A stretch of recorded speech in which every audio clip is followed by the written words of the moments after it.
Well, and good morning to another episode of Cause and Effect. It's been a cathartic couple of days. I just gave the video on my loss of yet another job, wanting to be a good father, striving, sending out resumes.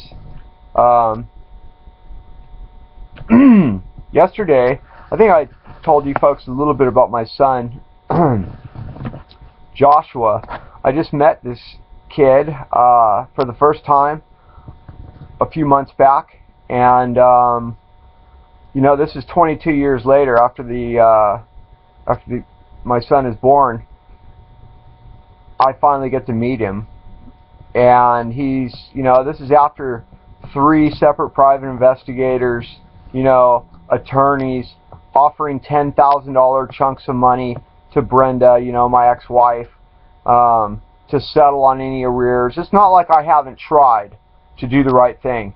I've written letters and passed them on through the DA or child support payment windows that never made it to Joshua's eyes because the DA or the child support people lost the letters, or Brenda decided to not give the information to my son. Well, check this out. He's 22 years old. He's in college, junior college, community college, doing great, all things considered. Growing up without a father must have been very difficult for him. And so he calls me, and this is like the 3rd or 4th time we've spoken, and he's crying, basically worked up. His grandparents have kicked him out. They gave him a laptop, and he's telling me how they're going to call the police on him if he doesn't return the laptop, file stolen property charges. And he's telling me the story about how he's mixed up with these gangs or these homies on the street, and people threatening his hood or his house. And Dad, he's angry. He's angry. He's telling me how he's going to get him, or these guys in his gang are going to get him. And he just seems so screwed up, He seems so screwed up. The kid even emancipated. That really tells me that he didn't want to be with his mother. Or he did want to be with his mother because, of course, he loves his mom, but he needed his father in his life. He didn't have a father. And then he tells me, my stepdad hits me. This is like his 3rd stepdad, The new one hits him. And I'd be angry too. And I am a little upset. I'm very upset.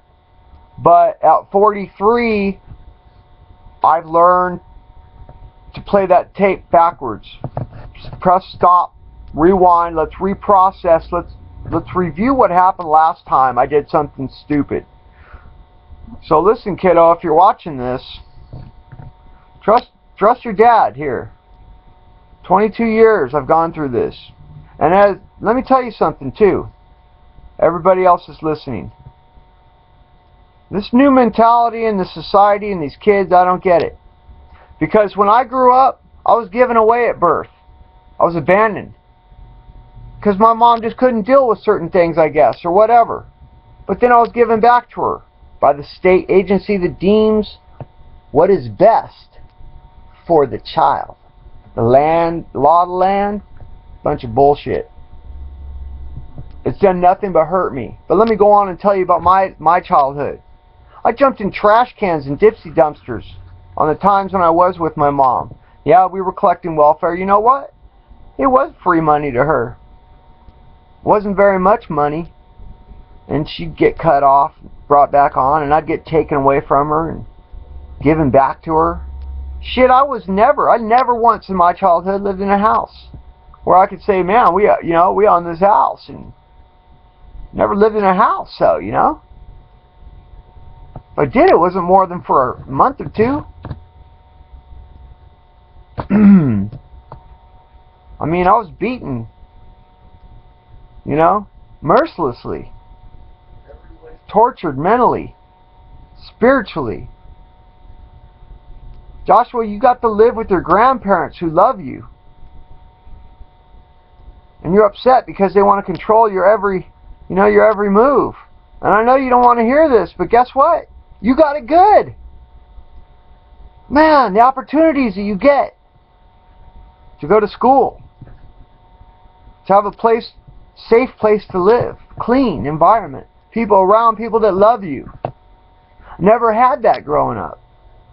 So you need to listen to this. And all these people you're hanging out with, or these associations, every time I've gotten in trouble in my life, it's been because of these associations I had. Ask your grandparents. I haven't always had the best friends. These are things that need to be told to the children.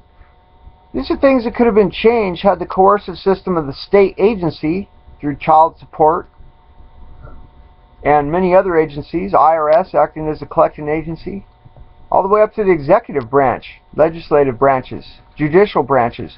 Our checks and balance systems have all colluded together on the non-custodial parent.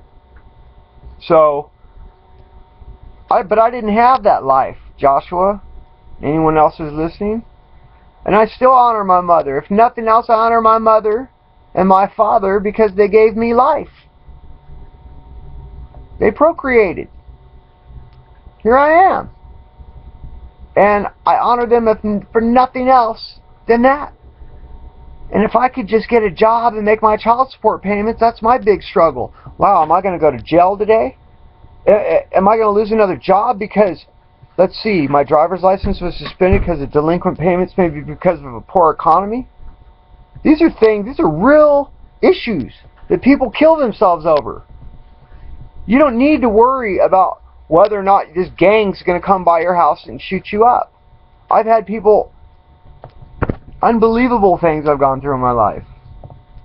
But all these problems were caused, the fundamental problem, Joshua, is caused because your mother was given an entitlement fund called welfare for free. Well, somebody's got to pay that back, and guess what? It's me. The state deemed what was best for you. If you emancipated at 16, life couldn't have been that great. I imagine you had a tough time, but understand that this isn't your mom's fault or my fault, and you don't need to be angry at us anymore. This is caused by the state, by the system. This is a failed system, but look, we can stop the nonsense and the chaos, and we can start over. Let's get a revolution, a new way of thinking about things. Let's use love instead of being angry. You know, it's okay to be angry, but at some point you got to use love. And you got to say, I'm bigger than this system. My spirit is bigger than the entire government because I'm never going to give up. And I'm going to use logic and reasoning and push through this. But stay in school if you're listening to me. So stay in school and go back to your grandparents and apologize. Don't have false pride. Don't be your dad. It isn't worth it. So I appreciate everybody listening. I hope everybody's getting something out of this broadcast because I know I'm learning as I go. If you have any feedback or comments on parenting, I'd love to hear them. This is all new to me. All I know is what I've lived in my life and my perspectives, but they're true, and that's wisdom. And if you can apply it in your life, son, then it will be wisdom and you'll be blessed. Hope everyone's having a great day.